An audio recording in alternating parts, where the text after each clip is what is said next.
Assalamualaikum warahmatullahi wabarakatuh. Perkenalkan, nama saya Rubiah Hana Kharistiasari, mahasiswa semester 3 reguler 1 klaster 2 program studi pendidikan agama Islam Fakultas Agama Islam dan Humaniora Universitas Pembangunan Pancabudi Medan dengan NPM 21101100089. Video ini dibuat guna memenuhi ujian tengah semester mata kuliah Tafsir Tarbawi. Di sini saya akan menjelaskan mengenai definisi tafsir tarbawi, metode pendidikan dalam Al-Quran, dan yang terakhir, pendidik yang terbaik dalam Al-Quran. Nah, kita masuk ke materi yang pertama, yaitu definisi tafsir tarbawi. Tafsir tarbawi berasal dari dua kata, yang pertama tafsir dan yang kedua tarbawi. Tafsir menurut bahasa berarti menjelaskan sesuatu yang abstrak atau tidak jelas, yang ingin diketahui artinya.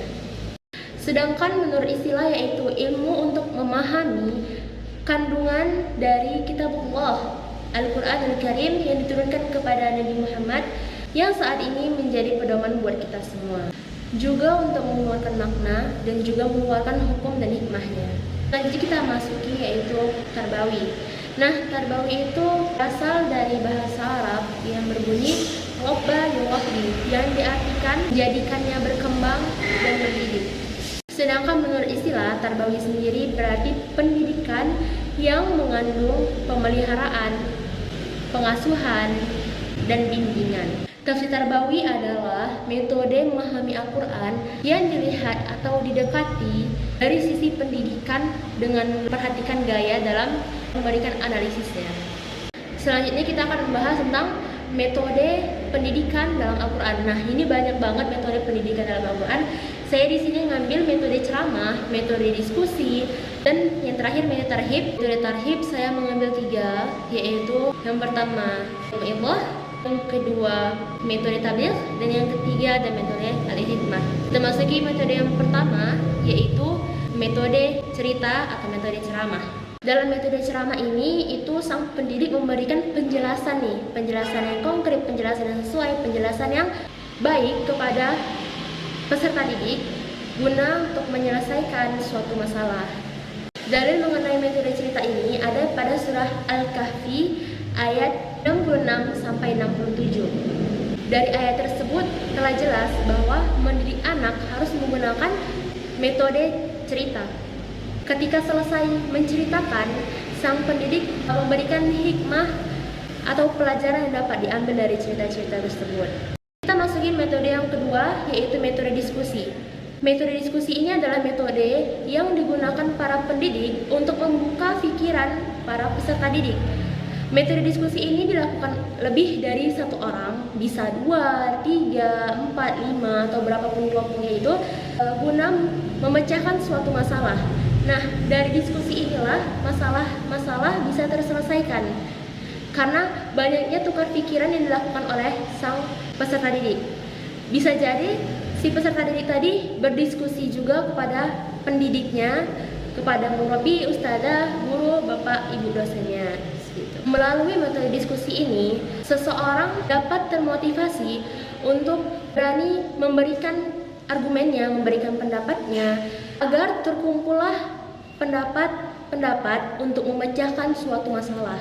Kita masuki materi selanjutnya, yaitu materi tarhib. Nah, materi tarhib ini apa sih? Materi tarhib adalah yang digunakan pendidik untuk memberikan ganjaran atau hukuman kepada sang peserta didik. Bisa berupa nasihat atau peringatan-peringatan kecil dan sifatnya lunak. Adapun dalil tentang metode tarhib sendiri, yaitu pada Quran surah Al-Maidah ayat 67. Dari ayat tersebut ada 3 metode yang kita dapat. Yang pertama ada metode mu'idhah, yang kedua ada metode tabligh, dan yang ketiga ada metode al-hikmah. Metode mu'idhah sendiri yaitu metode yang kita gunakan dengan cara memberikan nasihat. Nasihat itu berupa ucapan-ucapan yang dikeluarkan melalui lisan guna untuk menyadarkan seseorang. Biasanya dilakukan ketika ceramah atau saat ada perkumpulan-perkumpulan, maka metode mau'idhah ini digunakan di hal tersebut. Selanjutnya yaitu metode tabligh.